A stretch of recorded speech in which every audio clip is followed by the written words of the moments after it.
TV CF, 라디오 CM, 선거 홍보 영상, 기업 홍보 및 기록 영화를 전문으로 기획, 촬영하여 제작하는 산여울 기획은 1등 제품을 2등 가격으로 공급합니다. 산여울 기획은 1980년부터 쭉 호남 영상예술과 같이 하고 있습니다. 산여울 기획. 안녕하십니까. 교회헌법 바로 알기 59번째 시간입니다. 이 강의는 대한예수교 장로회 합동 측 교단 내 목사님과 장로님들이 헌법을 바로 알고 준수해서 무질서와 불법이 없는 건강한 총회 개혁을 이루기를 소망하면서 준비하였습니다.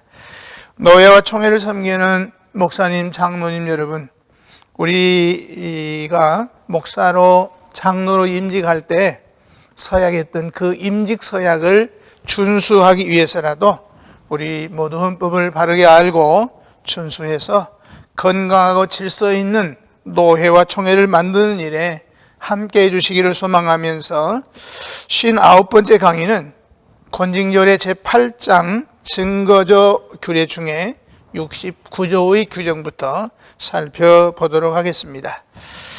본 강의에 들어가기 전에 그동안 법 규정에 대한 오해로 상소장과 소원장을 접수하려 할 때 총회 사무국에서는 노회의 경유인이 없다고 접수를 거부하는 경우가 있었고, 재판국에서는 상소장과 소원장에 경유인이 없는 서류는 정치 12장 4조, 정치 10장 6조에 의해서 합법적인 서류가 아니라고 해서 혼란을 야기시키고 있다는 말을 듣고 몇 말씀 드려보려고 합니다. 본교단 헌법에 상회에 제출하는 서류에 행정 지도를 위한 경유인을 받아야 한다는 규정은 없습니다. 다만 각 노회에서 노회 규칙으로 노회에 제출하는 서류는 당회장과 그리고 시차례를 경유하여 노회 석에게 제출해야 된다는 규정에 따라서 당회장과 시차례의 행정지도 경유인을 받아 제출하는 것이 현실입니다. 그러나 상소장과 소원장은 행정지도를 위한 경유인을 받을 필요도 없고 받을 수도 없습니다. 그 이유는 첫째, 상소장은 이미 고소장을 제출할 때에 행정지도를 받은 서류이기 때문입니다. 원심 판결에 불복하여 상소하는 서류인 상소장은 이미 원심 7회의 고소장을 제출할 때 당회장과 시찰회의 행정지도를 받고 경유인을 받아서 제출했기 때문에 또다시 이중으로 행정지도 경유인을 받을 필요가 없다는 말씀입니다. 그 다음 두 번째는 상소장과 소원장은 경유인을 받을 시간적인 여유가 없습니다. 권징조례 제96조에 상소인은 하에 판결 후 10일 이내에 상소 통지서와 상소 이유 설명서를 본회 서기에게 제출할 것이요, 그 서기에는 그 상소장과 안건에 관계되는 기록과 일체 서류를 상해 다음 정기의 궤 다음 날 안에 상해 서기에게 교부한다 그랬고, 권징조례 제85조에 소원에 대한 통지서와 이유서는 하해 결정 후 10일 내로 작성하여 그 회 서기에게 제출할 것이요, 그의 서기는 상해 정기의 궤 다음 날 안에 그 소원 통지서와 이유서와 그 안건에 관한 기록과 일체 서류를 상해 서기에게 교부한다고 하였으니까 판결이나 결정일로부터 10일 이내에 상소 혹은 소원 통지서를 제출하려면 시간적 여유가 없어서 행정지도의 경유인을 받을 수가 없다는 말씀입니다. 예를 들면 상소나 소원 통지서를 작성해서 시찰회의 경유를 받으려 할 때 상소나 소원을 결심하기까지 여러 날이 걸렸다고 하면 판결 및 결정 후 한 7, 8일 후에야 상소나 소원을 결정했다면 10일 내에 시차례를 소집할 수조차도 없을 것이기 때문입니다. 그 다음에 세 번째는 헌법의 합법적 서류라고 하는 것은 경유인을 요구하는 의미가 아닙니다. 정치 제12장 4조의 총회는 하회에서 합법적으로 제출하는 상고를 접수하여 처리하고 해서 여기 합법적인 서류라는 것은 당회장이나 시차례의 행정 지도를 받았다는 경유인을 받은 서류를 의미하는 것이 아니고 다음 몇 가지를 의미합니다. 첫째, 상소장의 경우에 먼저 반드시 하회 서기에게 기일 내에 상소 통지서를 제출해야 됩니다. 판결문을 받은 후 10일 이내에 상소 통지서를 제출하지 아니하면 하회의 판결이 확정이 됩니다. 제102회 총회에서 개정하고 103회 총회가 공포한 개정된 헌법 규정 권징조례 제94조 3항에는 상소인이 소속 하회가 상소인의 상소 통지서 접수를 거부하면 부전하여 상회에 상소할 수 있다고 개정한 바 있습니다. 경유가 아니라 상소 통지서를 하회석에게 제출하면 되지만 상소 통지서 접수를 거부하는 경우에는 부전하여 상회에 상소할 수 있도록 한 것입니다. 혹 상소 통지서를 제출했다 할지라도 10일이 지난 것은 합법적인 서류가 아닙니다. 두 번째, 반드시 상회 서기에게도 상소장을 제출해야 됩니다. 권징조례 97조 앞부분을 보면 상소 통지서를 제출하였다고 할지라도 상회 정기의 개이길 안으로 상소장을 제출하지 아니하면 상소는 취하한 것으로 인정한다고 규정하고 있습니다. 세 번째, 반드시 상회 개이길에 총회에 출석을 해야 합니다.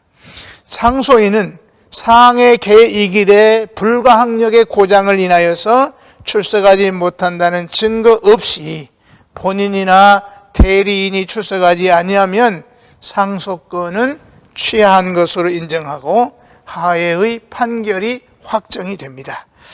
두 번째, 소원권의 경우입니다. 소원권의 경우에도 반드시 본회 서기에게 기일 안에 소원 통지서를 제출해야 합니다. 두 번째, 반드시 상회 서기에게도 상소장을 제출해야 됩니다. 그리고 세 번째로 통상적인 소원은 그 해의 회원이면 누구나 소원할 수 있고 하회의 결정을 상회 결정시까지 중지시키기 위한 3분의 1 이상의 연명으로 하는 소원은 반드시 사건을 결정할 때 참석했던 회원이어야 합니다. 결론적으로 상회에 제출하는 모든 서류는 당회장과 시차례의 행정 지도를 받았다는 경유인을 받아서 접수해야 하지만 상소장과 소원장은 경유인을 받지 않습니다. 그 이유는 원심 7회에 고소장을 제출할 때에 이미 행정 지도를 받은 서류이고 상소와 소원은 판결 및 결정일로부터 10일 이내에 서류를 제출해야 되기 때문에 10일 동안에 행정 지도 경유인을 받을 시간적 여유도 없기 때문입니다. 이제 본 강의로 들어가서 제69조가 규정한 재심에 관한 규정부터 살펴보겠습니다. 권징조례 제69조는 재심에 관한 규정인데 그 규정의 내용을 보면 어느 7회의 종국 결안에 상소 기간이 끝난 후라도 피고를 면제할 만한 새 증거가 발현되면 피고는 재심을 청구할 수 있고 그 수소 재판에는 재심에서 공의가 나타날 줄로 알면 허락할 수 있다고 규정하고 있습니다. 교회 재판은 그 증거 방법과 증거력에 대한 법적인 제한이나 속박 없이 재판국의 자유로운 판단과 확신에 일임하는 자유심증주의를 채택해서 재판국원들의 판단을 존중하는 한편 또한 증거 방법과 증거력을 법으로 규정하여 즉 증거 법정주의를 채택해서 재판국원들의 전단을 방지하도록 하고 있습니다. 그러나 제 아무리 오판을 방지하기 위한 제도적인 완벽을 기했다 할지라도 사람은 유한한 까닭에 누구든지 그 오실을 시인할 수밖에 없다고 할 것입니다. 이미 벌 아래 있는 사람들 가운데에는 치리의 오판으로 말미암아서 억울한 벌을 당하고 있는 사람이 없을 수가 없을 것입니다. 그러므로 법은 어느 치리회든지 종국 결안의 상소 기간이 끝난 후라도 피고를 면죄할 만한 새 증거가 발현되면 피고는 재심을 청구할 수 있다고 했습니다. 하해가 결정한 후 10일이 경과되었으면 이미 확정된 사건이기 때문에 상소할 수는 없습니다. 그러나 수소 재판에, 다시 말하면 소송을 받아서 수리한 재판회에 재심을 청구할 수는 있다고 했으니까 누명을 쓰고 억울한 벌을 받으면서 치리회가 썩었다고 불평하지 말고 그 새 증거를 들어서 마땅히 재심을 청구할 것입니다. 이 법규는 피고를 면제하기 위한 법규라고 하였으니까 피고에게 더 무거운 벌을 내리기 위해서 재심할 수는 없습니다. 또한 원고가 패했을 경우라도 원고를 위해서 재심할 수도 없습니다. 피고를 면제할 만한 새 증거가 발현되면 이렇게 규정하고 있으니까 오직 피고의 면제를 위해 설정된 법규라고 할 것입니다. 그러나 그 모든 재심 청구가 다 받아들여지는 것도 아닙니다.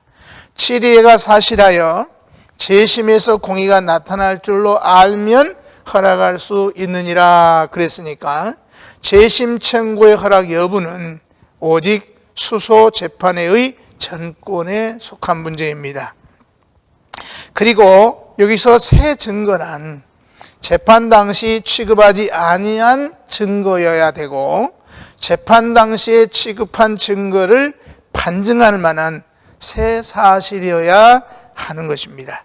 따라서 재심을 이미 심단한 사실에 대한 재심판으로 오해하고 청구하지 말아야 할 것입니다. 1922년판 이래의 이 같은 전통을 오늘 또 이어지고 있으나 다른 교단들은 원고나 피고의 재심 청구가 가능하게 해서 피고를 면제하기 위한 재심의 본뜻을 흐리게 하였고 여기에서 원고의 재심 청구란 본 교단의 헌법에는 없을 뿐만 아니라 이는 필경 무죄가 확정된 피고의 시벌을 요구하는 것을 뜻하기 때문에 이미 심단한 사실에 대하여 원고도 재심을 청구할 수 있는 것으로 오해하지 말아야 할 것입니다.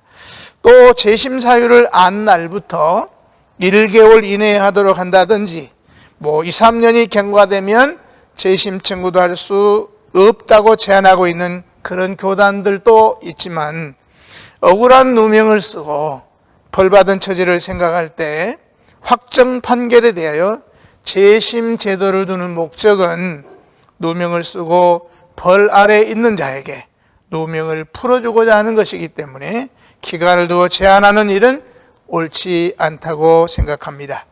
이상의 내용을 정리해보면 첫째, 처음 피소되었을 때 자신의 무죄를 입증할 만한 증인이나 증거를 제출하지 못하여서 유죄 판결을 받았으나 후일에 무죄를 충분히 입증할 만한 새로운 증거를 발견하였을 때 이를 제시해서 재심 청구를 할 수 있다는 것입니다. 두 번째, 수소 재판회란 재심 청구를 접수한 치리회가 직접 재판하기 위해서 변격한 재판회나 재심 청구 사건을 위탁한 재판국을 말합니다. 재심 청구의 건의 증거를 심사해서 재심에서 공의가 나타날 줄로 알면 재심을 허락할 수 있다고 규정하고 있습니다. 세 번째, 재심 청구의 조건은 첫째는 처음 재판할 때 제시하지 못했던 새로운 증인이나 증거물을 발견하고 제시해야 됩니다. 또 하나는 이미 확정된 유죄 판결을 뒤집을 만한 새로운 증거가 발견되어야 한다는 것입니다. 다음으로 제70조는 재판 중에 새 증거 처리에 관한 규정입니다. 70조의 규정을 보면 상회에 상소하여 재판 중에 긴중한 새 증거가 발견되면 상회는 재심하기 위하여 하회로 환송할 수 있고, 쌍방이 상회에서 직결하기를 원하면 상회가 그 증거를 조사하여 판결할 수 있다. 단 재심하는 경우에는 100조를 적용한다. 이렇게 규정하고 있습니다.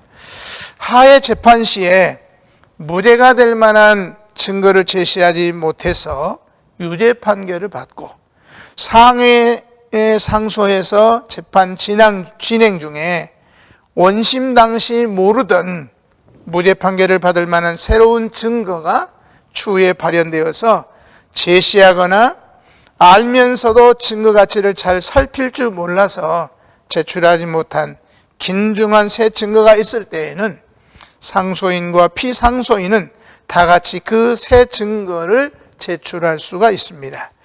이는 물론 사건 당사자의 제출에 의하지 않고 심리 중에 발현될 수도 있습니다. 여하튼 일단 증거 가치가 인정될 만하다고 여겨질 때에는 상소심은 원칙적으로 원심 하회로 환송하게 될 것입니다. 상소심은 총회의 경우에 법률심이기 때문에 직접 사실심에 속하는 직무, 즉 증거조사를 하지 않는 것이 옳기 때문입니다. 한때 총회 재판국이 하급심의 직무 침해라는 사실을 몰라서 그러는지 모르지만 사실심에 속하는 직무까지 스스럼 없이 행하는 것을 보았는데, 이는 참으로 한심스러운 일이 아닐 수가 없습니다.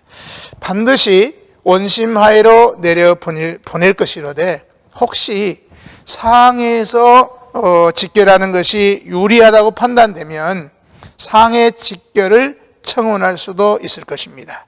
그러나 상회의 직결은 당사자 쌍방이 다 원하는 경우라야만 할 수 있습니다.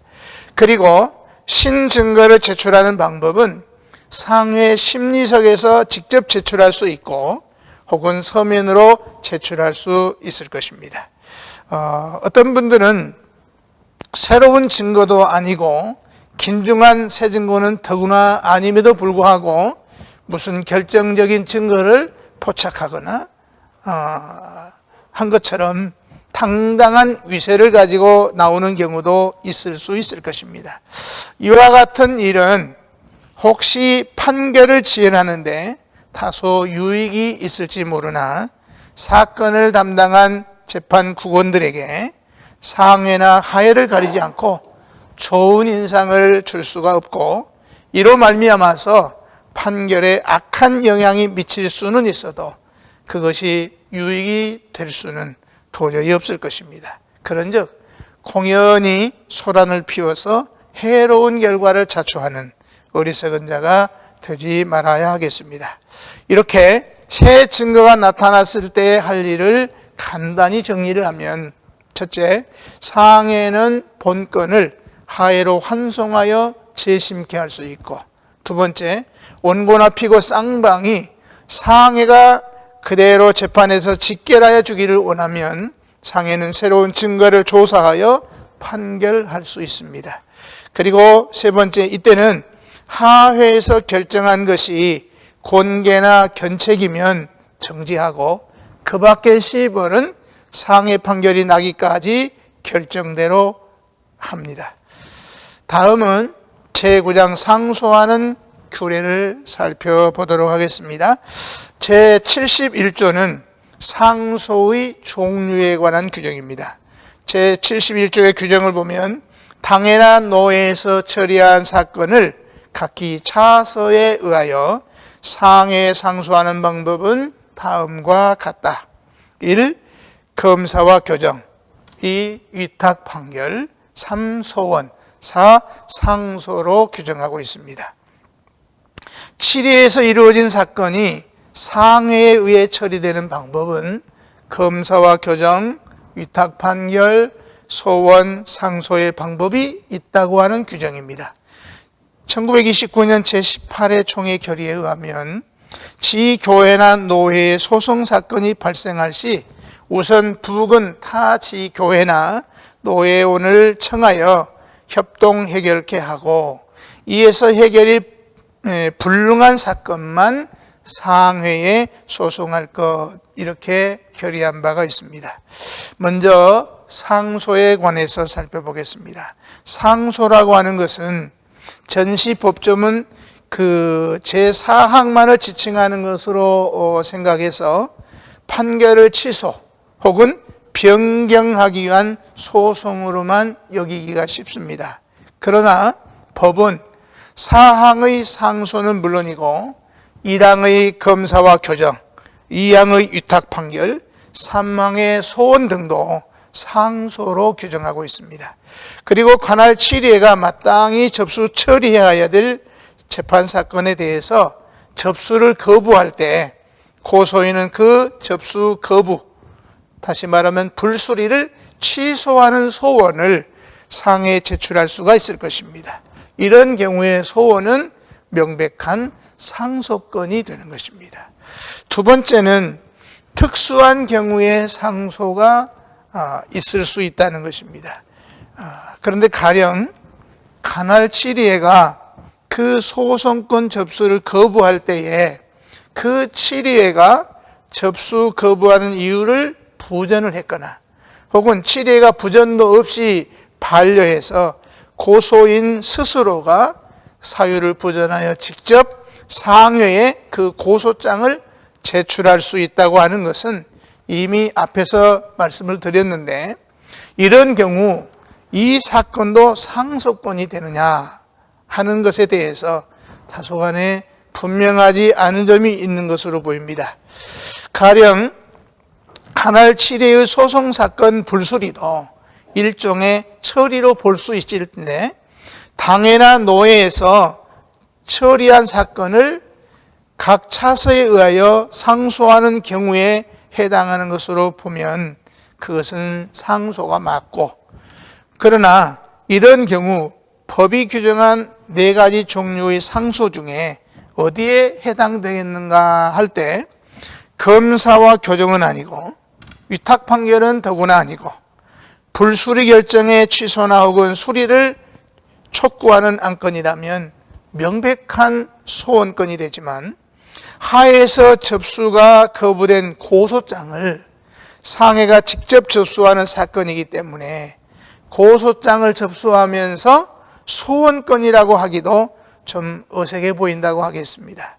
그렇다면 제4항의 상소로 보아야 되겠는데, 상소라는 것은 하해의 판결에 대하여 상해의 취소 혹은 변경을 구하는 소송을 가리키는 것인데, 판결은커녕 아직 어느 7회에도 접수조차 된 적이 없는 사건을 어떻게 또 상소라고 할 수가 있겠습니까? 이와 같은 제도는 장로의 정치 원리 제1장 1조의 양심자의 원리에 의한 교인의 기본권 행사임에 틀림이 없으나 법조문상에 호칭이 없습니다. 교회법의 권위자인 박병진 목사님은 상급심에 직접 소송하는 특수소송 사건이므로 이를 특수상소라고 호칭하여 일반 상소와 분별하는 것이 옳다고 했습니다. 다른 한편 법은 이와 같이 판결의 시정이나 또 변경을 구하는 상소권 외에 행정처결의 시정과 변경 혹은 처결을 촉구하는 소원권도 상소라고 했는데, 이것은 비록 사건은 행정사건이라고 해도 일단 처결한 사건을 상회에서 다시 심결한다는 뜻에서 상소 범주에 포함시킬 수는 있으나, 상회가 하회록을 검사해서 잘못된 것이 있으면은 이를 교정하는 검사와 교정도 상소라고 했고, 하회의 형편상 판결을 상해에 위탁하는 위탁 판결도 상소라고 하였으니까 그렇게 이해할 수밖에 없어 보입니다. 1922년에 이 법을 제정할 당시의 생각은 아마도 하회가 스스로 처결하는 것이 아니고 상회를 통해서만 처결될 사항이라고 해서 이같이 규정된 것 같으나, 검사와 교정은 권진권이 아니기 때문에 차라리 교회 정치로 옮기는 것이 옳다고 여겨집니다. 그리고 굳이 검사와 교정, 위탁 판결, 소원, 상소를 하나로 묶어서 상소에 다 포함된다는 식으로 규정할 이유가 무엇인지 이해가 잘 가지 않습니다. 차라리 각 항별로 따로 독립을 시켜서 규정하지 못할 이유가 없다고 할 것이기 때문에 모두 독립시켜서 규정하는 것이, 하나로 묶어놓고 어색한 해석을 하는 것보다는 훨씬 낫다고 여겨집니다. 상소의 규례 가운데 1항의 검사와 교정에 관한 규정을 살펴보겠습니다. 제72조는 하회록의 검사에 관한 규정입니다. 그 규정을 살펴보면 본 교회와 부속회에서 처리한 사건은 그 당회에 보고할 것이요, 그 당회는 그 사건을 검사한 후에 접수하여 당회 문부에 편입할 것이다. 당회 이상 각 상급회는 각기 관하 각 회록을 매년 1차씩 검사할 것이요, 각 하회가 그 회록을 올려보내지 아니하면 상회는 형편대로 올려보내라든지 날짜를 정하여 올려보내라든지 독촉 명령을 발할 수 있다고 규정하고 있습니다. 서기는 모든 해물을 회록으로 영원한 증거를 삼는다는 생각과 또 후세에 길이 전할 역사를 기록으로 남긴다는 자부심을 가지고 공명정대하게 상세한 기록을 작성해야 할 것입니다. 그런데 회의 진행 과정을 별도로 자세히 작성하여 나중에 참고할 수는 있다고 할지라도 회록에는 의결사항만 축조 기록하는 것으로 족하다고 할 것입니다. 그리고 상회가 검사할 때에는 제73조 각 항대로 검사한다는 사실을 염두에 두고 서기는 회가 의결할 당시부터 그 적법 여부와 건덕 여부를 늘 상고하면서 불법적인 결의를 역사에 남기지 않도록 의사 진행의 흐름을 세심히 관찰해 가면서 회장을 보필해야 할 것입니다. 이따금 본회의 회의 사실과 결의 사실과 회의록의 기재 사실에 현격한 차이가 있어서 후일에 논란을 하게 되는 경우가 있습니다. 동의하는 사람이 어떤 사건은 불법이므로 이원 등에게 일임하여 원상을 회복해 하기로 동의하다고 하는 기록된 문서로 동의를 했고, 그 동의가 만장일치로 가결이 되었는데 나중에 찬료에 보니까 불법이므로라는 어기가 빠져버렸다면 한심하기 짝이 없다고 할 것입니다. 회의록을 기록하는 시기는 역사적인 사실을 그대로 회의록을 기록하는 서기는 역사적인 사실을 그대로 기록할 권리와 책임이 있습니다. 서로 본회가 잘못 의결한 것이라고 해도 일단 의결했으면 결의된 사실 그대로를 기록에 남겨야 될 것이고 달리 기록할 권리가 없습니다. 서로 본회가 회록 채용을 임원회에게 일임했다고 할지라도 본회가 의결한 것을 가지고 임원회가 달리 기록하도록 강청할 수는 없고, 기어이 강청한다면 명백한 제약이기 때문에 서기가 여기에 굴할 이유가 없다고 봅니다. 만일 서기가 그 압력에 굴종하면 그 책임은 서기가 져야 합니다.